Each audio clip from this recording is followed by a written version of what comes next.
Hello all welcome to it's you TV. నేను మీ కౌసల్య. బేసిక్గా graduation పూర్తయిన తర్వాత కెరీర్ బిల్డ్ చేసుకోవాలంటే ఎలాంటి ప్రొఫెషన్లోకి వెళ్ళాలి, అసలు ఏం చేయాలి, మనకు ఎలాంటి స్కిల్స్ కావాలి అనేది చాలా మందికి అంతగా అవగాహన ఉండదు.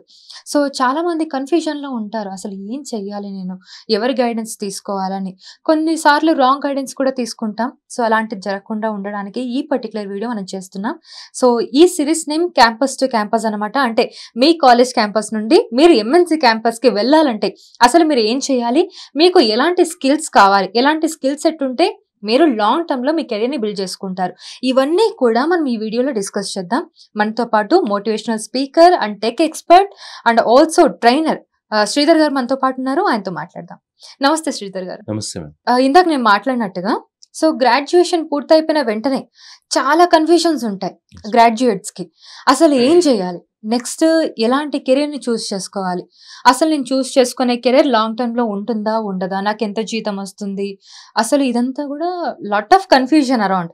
అండ్ రాంగ్ గైడెన్స్ కూడా ఉంటుంది చాలా వరకు. ప్రాపర్ గైడెన్స్ కావాలి ఇప్పుడు గ్రాడ్యుయేట్స్ కి. ఒక గ్రాడ్యుయేట్ బయటికి వెళ్ళాలంటే తనకేం కావాలి, ఎలాంటి వైపు ఎలాంటి కెరీర్ ని చూస్ చేసుకుంటే లాంగ్ టర్మ్ కెరీర్ అవుతుంది. అండ్ ఇప్పుడు ఫర్ ఎగ్జాంపుల్ నన్ను అజ్యూమ్ చేసుకోండి, ఐఎమ్ అ గ్రాడ్యుయేట్, నేను ఒకవేళ మన హైదరాబాద్ లో జాబ్ చేయాలి, నా గ్రాడ్యుయేషన్ పూర్తయిన తర్వాత నాకు ఎలాంటి స్కిల్స్ కావాలి, నాకు ఎలాంటి జాబ్ ఆపర్చునిటీస్ ఉన్నాయి ఇక్కడ. Super madam. First of all thanks lot అండి, ఒక మంచి ప్రోగ్రామ్ ఇది. ఫ్రెష్ గ్రాడ్యుయేట్స్కి ఉన్న సమస్యలు ఏంటి, వాళ్ళ సమస్యను ఎట్లా సాల్వ్ చేసుకోవాలి, వాళ్ళు ఎలా ముందుకు వెళ్ళాలనే దాని మీద actually I'm the right person అని నేను అనుకుంటా. ఎందుకంటే నేను కూడా అక్కడి నుంచి వచ్చిన వాడిని కాబట్టి 21 years almost 21 years back BTech అయిపోయిన తర్వాత నా స్ట్రగుల్ ఎట్లా స్టార్ట్ అవుంది, ఎట్లా డైరెక్షన్ నాకు నేనే ఇచ్చుకున్నాను, ఇవన్నీ కూడా మీరు అడుగుతున్నప్పుడు ఒక్కొక్కటిగా గుర్తుకొస్తున్నాయి నాకు. అసలు అప్పుడు ఎలా హెల్ప్ చేశారు నాకు ఎవరెవరు అని చెప్పి. The best question to the right person యాక్చువల్గా. Thank you so much. So వీళ్ళకి కాలేజ్ క్యాంపస్ నుంచి వచ్చే వాళ్ళకి చాలా వరకు ఫస్ట్ పాయింట్ ఏంటి అంటే, వాళ్ళు కావలసిన జాబ్ ఏదైతే ఉందో, వాళ్ళు అనుకున్న జాబ్ ఏదైతే ఉందో అది వచ్చేంత వరకు ఖాళీగా ఉంటారు. అది తప్పండి. ఫస్ట్ ఆఫ్ ఆల్ అది తప్పు. అది వచ్చేంత వరకు వెయిట్ చేస్తూ హాస్టల్లో కాలేజీ లేకపోతే ఇంకో మళ్ళీ ఎంటెక్ చేద్దాం, మనం ఇంకొక పీజీ చేద్దాము, జస్ట్ ఎక్స్టెండ్ చేద్దాం టైం పాస్ కానీ చేసుకోవడం అది కరెక్ట్ కాదు. ఏదో ఒక చిన్న జాబ్, అది చిన్నదైనా సరే, ఒక సపోజ్ నార్మల్ కాలేజ్ టీచింగ్ అయినా సరే, స్కూల్ టీచింగ్ అయినా సరే, హోమ్ ట్యూషన్ అయినా సరే, ఏదో ఒకటి they have to get out of the room. నేను చూస్తూ ఉంటాను అమీర్పేటలో కానీ ఎస్ఆర్ నగర్లో కానీ పిల్లలంతా ఏం చేస్తూ ఉంటారంటే, వాళ్ళకి ఐటీ జాబ్నే కావాలి, ఆ సాఫ్ట్వేర్ జాబ్ వచ్చేంత వరకు కూడా అంటే వాళ్ళు నా డ్రీమ్ ఇది, నా గోల్ ఇది అని అనుకుంటారు కదా. ఆ డ్రీమ్ ఇది కరెక్టే నేను అంటాను. ఇప్పుడు మెగాస్టార్ చిరంజీవి అయినా కూడా చిరంజీవి డైరెక్ట్ గా హీరో కాలే కదా. చిన్న చిన్న జూనియర్ ఆర్టిస్ట్ నుంచి విలన్ వేషాల నుంచి అక్కడి దాకా వెళ్ళారు. సో మనకు వచ్చిన పని ఏదైతే మనం చేసుకుంటూ ఉంటామో, ఆ వచ్చిన పని చేసుకుంటూ వెళ్తా ఉంటే మనకు నచ్చిన పని మన దారిలో వస్తుంది.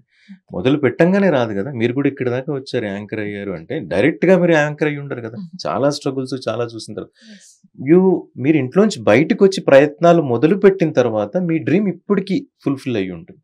సో నేను కూడా ఈ స్టూడెంట్స్కి చెప్పేది ఏంటి అంటే, వాళ్ళకు కావాల్సిన పని వచ్చేంత దాకా ఇంట్లోనే కూర్చోనో లేకపోతే పేరెంట్స్ దగ్గర ఉంటే, కొంతమంది అయితే కరీంనగర్లో ఉండి ఫోన్ చేస్తూ ఉంటారు, అన్న నాకు ఏదైనా జాబ్ చూపించండి అన్న.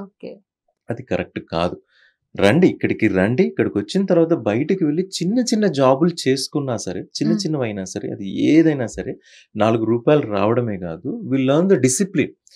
మనకు డిసిప్లిన్ వస్తుంది. 9 గంటలకల్లా ఒక ఆఫీస్లో ఉండాలి, 6 కల్లా వెళ్ళిపోవాలి, కొలీగ్స్తో ఎలా బిహేవ్ చేయాలి, మేనేజర్తో ఎలా ఉండాలి, లీడ్తో ఎలా ఉండాలి, ఒక టైం మేనేజ్మెంట్ అనేది మనకు వస్తుంది. మనకు ఆపర్చునిటీస్ ఎట్లా కనబడుతుంది. ఎవరో ఇచ్చిన చిన్న లీడు ఒక మేనేజర్తో మాట్లాడినప్పుడు, ఎవరన్నా టీం మెంబర్స్తో మాట్లాడినప్పుడు, చిన్న లీడు ఒక గొప్ప ఆపర్చునిటీగా వేరే కంపెనీలో మనకు వచ్చే అవకాశం ఉంటుంది, జాబ్ వచ్చే అవకాశం ఉంటుంది. సో ఇట్లాంటివన్నీ మనకు రావాలంటే ఇంట్లో కూర్చుంటేనో హాస్టల్లో పడుకుంటేనో, కరెక్ట్గా లంచ్ తిని తర్వాత కాసేపు పడుకొని రెస్ట్ తీసుకుంటే అవ్వదు. And social media is anyway killing us like anything. Time అంతా తినేస్తూ ఉంటుంది. సో నేను అనేది ఏంటి అంటే, ఫస్ట్ బయటికి రండి. మీ డ్రీమ్ జాబ్ వస్తుంది. మీ డ్రీమ్ జాబ్ రాకుండా అయితే 1 year పట్టొచ్చు, 2 years పట్టొచ్చు, 6 monthsలోనే రావచ్చు. బట్ దానికోసం వెయిట్ చేయకుండా బయటికి రండి. ప్రపంచమే ఒక ప్రయోగశాల. ప్రపంచం ఇక్కడ మీరు ఎక్స్పెరిమెంట్స్ ఎన్ని చేయాలో అని చేయండి. ఇక్కడ ఎక్స్పెరిమెంట్స్ చెయ్యకుండా ఇంట్లోనే ఐడిల్గా ఉంటే మాత్రం కుదరదు. రెండో పాయింట్ ఏంటి అంటే, ఫ్రెష్ గ్రాడ్యుయేట్స్కి ఐఎమ్ వార్నింగ్ అండి, ఇది చిన్నపాటి వార్నింగ్ లాగా తీసుకోండి. చాలా మంది బ్యాక్ డోర్లకని డబ్బులు కడతారు. ఎగ్జాక్ట్‌లీ. బ్యాక్ డోర్లకని డబ్బులు హ్మ్. కడతారు. లేకపోతే ఇంకా లక్షలు ఇస్తారు, 2,00,000 ఇస్తారు. ఎక్స్‌పీరియన్స్ లెటర్స్ అని అవ్వని ఇవ్వని చెప్పి వాళ్ళు డబ్బులు తీసుకుంటారు. ఇవ్వరు. జాబ్‌లు ఎత్తేస్తారు. 50 మంది, 60 మంది కాగానే 50 మంది దగ్గర 50,00,000 తీసేసుకొని కంపెనీ ఎత్తేస్తారు. పే స్లిప్స్ ఇస్తామంటారు. అదంటారు, ఇదంటారు. నమ్మొద్దు. దయచేసి నమ్మొద్దు. ఎందుకంటే చాలా ఇన్సిడెంట్స్, చాలా వెరీ వరస్ట్ ఇన్సిడెంట్స్, సూసైడ్ చేసుకోవడాలు కూడా జరిగినాయి. ఓహ్! మీకు జాబ్‌లొస్తాయి. జాబ్ అనేది 50, 50 బెనిఫిట్ అండి. హుహు. ఎంప్లాయీకి ఎంత బెనిఫిటో ఎంప్లాయర్ కూడా అంతే బెనిఫిట్. నీకొచ్చే నువ్వు నువ్వు ₹10 పని చేస్తే ఎంప్లాయీకి ₹100 బెనిఫిట్ వస్తాయి ఎంప్లాయర్‌కి. జాబ్ ఇచ్చేవాడికి యాహ్! ₹100 యాహ్! బెనిఫిట్ వస్తేనే నీకు ₹10 ఇస్తున్నారు. సో, మ్యూచువల్ బెనిఫిట్ అనే ఈ ప్రక్రియ ఏదైతే ఉందో ఇందులో మనం డబ్బులు ఇయ్యాల్సిన పని లేదు. జాబ్ సీకర్ ఎక్కడా కూడా డబ్బులు ఇయ్యాల్సిన పని లేదు. ఒకవేళ డబ్బులు అడుగుతున్నారంటే మాత్రం అది ఫ్రాడ్. సో, ఈ 2 విషయాలు దృష్టిలో పెట్టుకొని మీ స్కిల్ మీద మీరు ఫోకస్ చేయాలి. హ్మ్. ఈ స్కిల్ అనేది ఏదైతే ఉందో ఇప్పుడు మీరు సాఫ్ట్‌వేర్ జాబ్ కావాలి అనుకుంటే స్కిల్ ఏంటి? జావా నేర్చుకోవడమో, సి నేర్చుకోవడమో, ఎస్ఏపీ నేర్చుకోవడం, లేకపోతే ఆర్టిఫిషియల్ ఇంటెలిజెన్స్, డేటా సైన్స్ ఏ కోర్స్ అయితే డిమాండ్‌లో ఉందో ఆ కోర్స్ నేర్చుకోవడం అనేది ఇంపార్టెంట్. హ్మ్. ఈ కోర్స్ నేర్చుకోవడానికి మనకు అమీర్పేట్ ఇన్‌స్టిట్యూట్‌లు ఉన్నాయి. ఇప్పుడు అన్ని రకాల కోర్సులు, ఆన్‌లైన్ కోర్సులు, కోర్సెరా అని చెప్పి డిఫరెంట్ పోర్టల్స్, వెబ్‌సైట్స్ బోలెడన్ని ఉన్నాయి నేర్పించడానికి. హ్మ్. దీనితో పాటు అసలైన వెరీ ఇంపార్టెంట్ విషయం ఏంటి అంటే సాఫ్ట్ స్కిల్స్. ఓకే. ఈ సాఫ్ట్ స్కిల్స్ ఏంటి అంటే 80% సాఫ్ట్ స్కిల్స్, 20% కోర్ నాలెడ్జ్ ఇదే. ఒక ఇంటర్వ్యూవర్‌గా మేము చూసేటప్పుడు గూడా ఏ కంపెనీలోనైనా గూడా ఒక క్యాండిడేట్ వచ్చినప్పుడు వాళ్ళు బీటెక్‌లో 80%, 85% ఉంటది. కానీ tell me about your self అన్నప్పుడు మాత్రం వాళ్ళ గురించి వాళ్ళు చెప్పుకోవడానికి తడబడతా ఉంటారు. Okay. So, first impression is the best impression. అవును. అది బయాస్డ్‌గానే ఉంటది. మన మైండ్ ఎప్పుడు గూడా ఫస్ట్ చూసినప్పుడు ఏ ఇంప్రెషన్ అయితే ఉందో ఆ ఇంప్రెషనే క్యారీ చేస్తా ఉంటది. ఒక అవును. పిల్లాడు ఐస్ క్రీమ్ తింటున్నప్పుడు ఫస్ట్ టేస్ట్ చూసినప్పుడు ఏదైతే టేస్ట్ ఉందో అదే టేస్ట్ గుర్తుపెట్టుకుంటాడు. తర్వాత అది కరిగిపోద్ది, కారిపోద్ది ఇవన్నీ ఏం గుర్తుండదు. హ్మ్. First impression is the best impression. So, psychology ప్రకారం గూడా వాళ్ళు ఫస్ట్ 2 మినిట్స్‌లో ఏం మాట్లాడారో అదే హెచ్ఆర్‌కి రిజిస్టర్ అయిపోతది. అదే ఇంటర్వ్యూవర్‌కి రిజిస్టర్ అయిపోతది. ఈ 2 మినిట్స్‌లోనే వాళ్ళు తడబడుతున్నారు. అంటున్నారు. గ్యాప్ ఫిల్లర్స్ ఇవన్నీ వస్తున్నాయంటే వాళ్ళని తీసుకోవడానికి ఎక్కువ ఇష్టపడరు. హుహు. సో, ఈ ఫస్ట్ 2 మినిట్స్‌లో మీరు సబ్జెక్ట్ ఏం చెప్పరు. నిజంగా మీకొచ్చిన జావానో, సీనో మీరు ఫస్ట్ 2 మినిట్స్‌లో మాట్లాడరు. అవును. ఫస్ట్ 2 మినిట్స్‌లో మాట్లాడేది మీ గురించే. ఇంకా సబ్జెక్ట్ దాకా వెళ్ళనే లేదు. ఇక్కడే రిజెక్ట్ అయిపోతున్నారు. సో, హుహు. Majority of the south Indian people reject అయ్యేది ఈ ఫస్ట్ రౌండ్‌లోనే. Tell me about yourself మాట్లాడే విధానంలో, బాడీ లాంగ్వేజ్‌లో 7% మాత్రమే ఈ వర్డ్స్ అండి. మనం మాట్లాడేది 7% మాత్రమే. మిగిలిందంతా కూడా బాడీ లాంగ్వేజ్, టోన్. హుహు. దాదాపు 35% వరకు టోన్ అండ్ మిగిలిందంతా కూడా బాడీ లాంగ్వేజ్. సో, ఇవన్నీ కూడా ఉంటాయి సాఫ్ట్ స్కిల్స్‌లో. మనం ఎలా మాట్లాడుతున్నాం, మనం ఎలా రిప్రజెంట్ చేస్తున్నాం, మనం ఎలా టైమ్ మేనేజ్ చేసుకుంటున్నాం, మనం కొలీగ్స్‌తో ఎలా బిహేవ్ చేస్తున్నాం, మన మేనేజర్‌తో ఎలా బిహేవ్ చేస్తున్నాం, ఒక ప్రాబ్లమ్, ఒక టఫ్ సిట్యుయేషన్ వచ్చినప్పుడు మనం ఎలా రెసిలియన్స్‌తో నిలబడుతున్నాం. ఇలాంటి కాన్సెప్ట్స్ అన్నీ కూడా సాఫ్ట్ స్కిల్స్ కిందకి వస్తాయి. ఓకే. సో, వీటిని నేర్చుకోవాలి మనం. సో, ఎవరైతే ఇప్పుడు అక్కడి నుంచి వచ్చిన జాబ్ సెర్చింగ్ కోసం వచ్చి ఇక్కడ ఖాళీగా ఉన్న వాళ్ళు ఎవరైతే ఉన్నారో, బేసిక్‌గా ఏం చేస్తారు, నాలాంటి విలేజ్ నుంచి వచ్చిన వాళ్ళు కూడా ఫస్ట్ మేము ఇంగ్లీష్ మీద ఫోకస్ చేస్తాం. హ్మ్. ఇంగ్లీష్ రావాలి, ముఖ్యంగా ఇంగ్లీష్ రూరల్ రావాలి. సైడ్ నుండి వచ్చిన ఆ! వాళ్ళకైతే ఇలాంటి కన్‌ఫ్యూజన్స్ ఇంకా ఉంటాయి. ఎక్కువుంటాయి. ప్రాబ్లమ్స్ ఎక్కువగా ఉంటాయి. వాళ్ళు ఎగ్జాక్ట్‌లీ. ఇన్‌వైబ్ అవ్వడానికి యెస్ ఈ మ్యామ్. సిటీస్‌లో వచ్చి వాళ్ళు మాట్లాడడానికి కూడా భయపడుతూ ఉంటారు. యెస్. So, yes. వాళ్ళకే ఎక్కువ అవసరం ఇవన్నీ. సో, వాళ్ళ ప్రైమరీ ఫోకస్ అంతా కూడా ఇంగ్లీష్ బాగా నేర్చుకోవాలి, ఇంగ్లీష్ బాగా నేర్చుకోవాలన్న దాని మీదే ఉంటది. అవును. దానికోసం ఇన్‌స్టిట్యూట్ జాయిన్ అవుతారు. 4 రోజులు జాయిన్ అయిన తర్వాత మళ్ళీ వదిలేస్తారు అట్లా. సో, నేను చెప్పేది ఏంటి అంటే ఇంగ్లీష్ అనేది ఒక లాంగ్వేజ్, ఒక మీడియం మనం మాట్లాడడానికి మాత్రమే. హ్మ్. ఇంగ్లీష్ వచ్చినంత మాత్రాన పర్ఫెక్ట్ పర్సన్ కాదు. ఇంగ్లీష్ వచ్చిన వాళ్ళకే జాబ్‌లు ఇస్తారని కాదు. హ్మ్. జాబ్‌లు ఎవరికి ఇస్తారంటే క్లియర్‌గా మాట్లాడే వాళ్ళకి ఇస్తారు.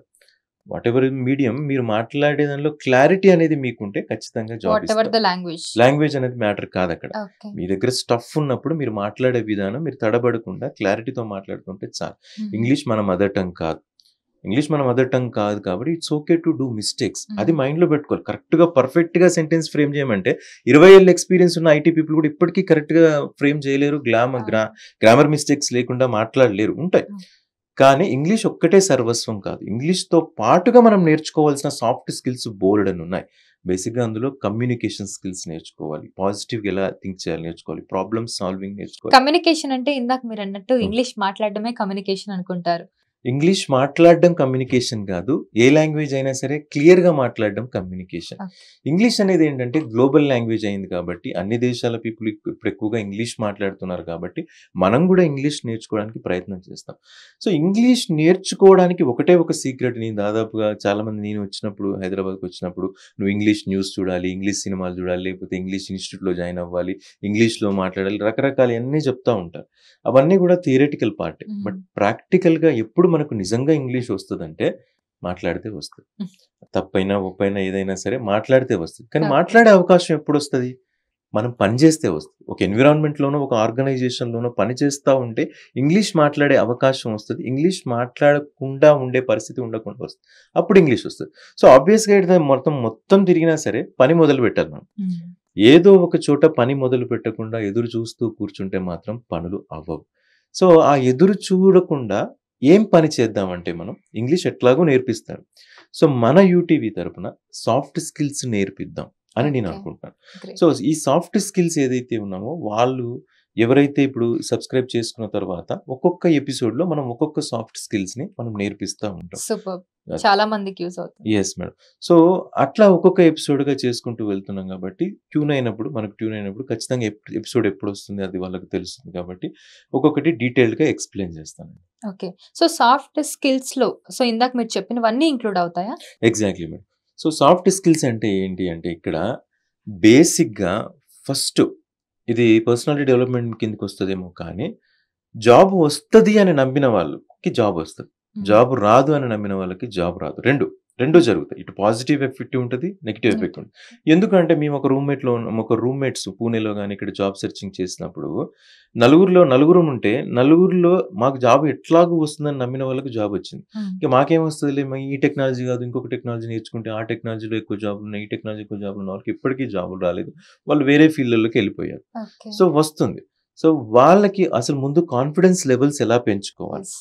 మన గురించి మనం మనకున్నదేంటి? చాలా మందికి ఫేవరెట్ హీరో 'చిరంజీవిలో' ఉన్న గొప్ప లక్షణాలేంటి? 'నాగార్జునలో' గొప్ప లక్షణాలేంటి? 'విజయ్ దేవరకొండలో' గొప్ప లక్షణాలేంటో అందరికి తెలుస్తాయి. బాగా యాక్ట్ చేస్తాడని చెప్పి. అసలు పాయింట్ నీలో ఉన్న పాజిటివ్ క్వాలిటీస్ ఏంటంటే ఎవరు చెప్పరు. ఎగ్జాక్ట్‌లీ హ్మ్. వాట్ ఈస్ యువర్ స్ట్రెంగ్త్ అంటే వాట్ ఈస్ యాక్చువల్ స్ట్రెంగ్త్ అనేది చెప్పరు. చెప్పరు. గుర్తించలేకపోతున్నారు. సో, అదెలా తెలుస్తది? మా హీరో బాగా డాన్స్ చేస్తాడు. మా హీరో బాగా ఫైట్ చేస్తాడని కొట్లాడుకున్న వాళ్ళు కూడా ఉన్నారు మా ఫ్రెండ్స్. బట్ నీలో ఉంది ఏంటి అంటే చెప్పలేరు. నాలో ఉంది ఏంటి తెలియాలి అంటే మళ్ళీ పని చెయ్యాలి. ఓకే. ఏదో ఒక వర్క్ చేస్తా. ఇప్పుడు మాట్లాడడమైనా గూడా హ్మ్. నాకు మాట్లాడుతా ఉంటేనే ఇంకా ఎలా బాగా మాట్లాడాలో తెలుస్తా ఉంది. కానీ అవును. డైరెక్ట్‌గా ఇట్లా మాట్లాడట్లేదు గదా! సో, ఆ వర్క్ చేస్తా ఉంటే మనకొచ్చిన పని మనం చేస్తా ఉంటే నాది కూడా చిన్న హోమ్ ట్యూషన్స్‌తో స్టార్ట్ అయిందండి. నాకు హుహు. రాగానే ఐటీ జాబ్ ఏం రాలేదు. ఓకే. నాకు చేతిలో ఉన్న పని ఏంటంటే నేను ఇక్కడ సర్వైవ్ అవ్వాలి. ఒక చిన్న పల్లెటూరు నుంచి వచ్చిన నాకు ఇక్కడ హైదరాబాద్‌లో సర్వైవ్ అవ్వాలంటే నెలకో రూ. 2,000 కావాలి. హ్మ్. ఇక్కడ మా ఇంట్లో 2,000 ఇచ్చే పరిస్థితి లేదు. అవును. ఆ 2,000 కోసం ఏం చేయాలంటే నేను హోమ్ ట్యూషన్స్ చెప్పాల్సొచ్చింది. నాకేం అది ఇష్టమైన పనేం కాదు. యాహ్! నాకు హోమ్ ట్యూషన్ చెప్పడం ప్యాషన్ అదేం కాదు. ఆ చెప్పాల్సొచ్చినప్పుడు ఏమైందంటే కరెక్ట్‌గా నేను ఇక్కడ వెస్ట్ మారేడుపల్లి నుంచి బంజారా హిల్స్ రోడ్ నంబర్ 10కి రావాలి కాబట్టి సాయంత్రం 4:00కి ఇక్కడ ఉండాలి. 7కి వెళ్ళాలి. ఇప్పుడు ఇక్కడికొచ్చిన తర్వాత పిల్లలతో మాట్లాడుతా ఉంటే ఇంగ్లీష్ మాట్లాడడం అది గాని అలవాటైంది. కొంచెం అలవాటైంది. ఈ 4-7 మధ్యలో వాళ్ళతో మాట్లాడడం వాళ్ళేమో ఐఏఎస్ వాళ్ళ పిల్లలు. ఐఏఎస్ ఆఫీసర్ వాళ్ళ పిల్లలు వాళ్ళ కళ్ళలో నేను పడ్డాను కాబట్టి, వాళ్ళకి నా క్యారెక్టర్ నచ్చి నాకొక మంచి ఆఫర్ ఇచ్చారు. జింబాబ్వే తీసుకెళ్లారు నన్ను. ఒక డాక్యుమెంటరీ కోసం. హుహు. అక్కడ నా లైఫ్ తిరిగిపోయింది. వాహ్! సో, వచ్చిన పని నేను చేసుకుంటూ వెళ్ళాను కాబట్టి, నా నచ్చిన పని ఏదైతే ఉందో జింబాబ్వే వెళ్ళిన తర్వాత ఇంకా డబ్బులు రావడం, కోర్స్ నేర్చుకోవడం, ఒక 8 కంట్రీస్‌లో నేను పని చేయడం అవన్నీ హుహు. తర్వాత వచ్చినాయి. అవన్నీ నేను ఎక్స్‌పెక్ట్ చేసి హోమ్ ట్యూషన్ జాయిన్ అవ్వలేదు. ఓకే. ఇదే జాయిన్ అవ్వకుంటే అది వచ్చేది కూడా కాదు. అదొక ప్రాసెస్‌లో అదొక అయిపోయింది. ప్రాసెస్. నేను ఖచ్చితంగా సాఫ్ట్‌వేర్ ఇంజినీర్‌నే కావాలి. అయితేనే పని చేస్తా అంటే మాత్రం డ్రీమ్ ఎప్పటికీ ఫుల్‌ఫిల్ అయ్యేదో కాదో యాహ్! నాకు యాహ్! తెలీదు. మేబీ. బట్ వచ్చిన పని నేను యాక్సెప్ట్ చేశాను. అది చేసే క్రమంలో ఒక్కొక్కటి జరుపుకుంటూ అంతకంటే ఎక్కువే జరిగాయి. నేను ఎక్స్‌పెక్ట్ చేసిన దానికన్నా ఎక్కువే జరిగాయి. పాస్‌పోర్ట్ తీసుకోవడానికి ఎందుకు రూ. 1000 పాస్‌పోర్ట్ తీసుకోవడం దండగా అనుకున్న నాకు ఒక పాస్‌పోర్ట్ అయిపోయింది. సెకండ్ పాస్‌పోర్ట్ హాఫ్ అయింది అప్పుడు. నెక్స్ట్ మంత్ హుహు. నేను ఇంకో కంట్రీ కూడా వెళ్తున్నా. సో, హుహు. ఇదంతా ఎలా జరుగుతుందంటే మనం మొదలుపెట్టాలి. మొదలు పెట్టకుండా పడుకొని కలలు గంటే నిజం అవ్వదు గదా! పని చేస్తూ కలలు గంటే నిజం అవుతాయి. సో, అందుకోసమే అంటే ఇవన్నీ చాలా మందికి తెలిసుంటాయి. కొంతమంది గ్రామీణ విద్యార్థులకు తెలిసి ఉండకపోవచ్చు. హ్మ్. మెయిన్‌గా రూరల్ స్టూడెంట్స్‌కి మనం ఫోకస్ చేసుకొని ఇలాంటి ఎపిసోడ్స్ మనం చేయబోతున్నాం మేడం. డెఫినెట్లీ మనం నెక్స్ట్ ఎపిసోడ్స్ అన్నీ కూడా మీరు చెప్పిన సాఫ్ట్ స్కిల్స్ ఒక్కొక్కటిగా ఎపిసోడ్ వైజ్ చేద్దాం మన ఈ క్యాంపస్ టు క్యాంపస్ అనే సిరీస్లో. And thank you so much for the video నా. Thank you. అండ్ చూసారు కదండి, ఇది వాటి మన పర్టికులర్ వీడియో. సో ఈ వీడియోలో మీకు అర్థమైంది కదా, అసలు మీరు గ్రాడ్యుయేట్స్ అయిన తర్వాత అసలు మీకు ఎలాంటి అవగాహన కావాలి, అసలు మీకు ఎలాంటి స్కిల్స్ కావాలని. మీరు యూటీవీని చూస్తూ ఉండండి. ఇలాంటి ప్రోగ్రామ్స్, ఇలాంటి ఎపిసోడ్స్ చేస్తూనే ఉంటాం. And these episodes are very very informative.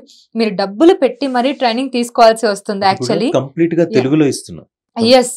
ఈ ఎపిసోడ్స్ అన్నీ కూడా కంప్లీట్‌లీ తెలుగులో ఉంటాయి. బేసిక్‌గా మీరు హైదరాబాద్ కానీ ఇంకెక్కడైనా ఇలాంటి కోర్సెస్ నేర్చుకోవాలంటే మనీ పే చేయాలి. అండ్ వాళ్ళు ఓవరాల్‌గా అందరికీ చెప్తారు కాబట్టి ఇంగ్లీష్‌లో చెప్పొచ్చు most of the times. And మీకు ఇక్కడ కంప్లీట్‌గా తెలుగులో అర్థమయ్యే విధంగా చెప్తాం.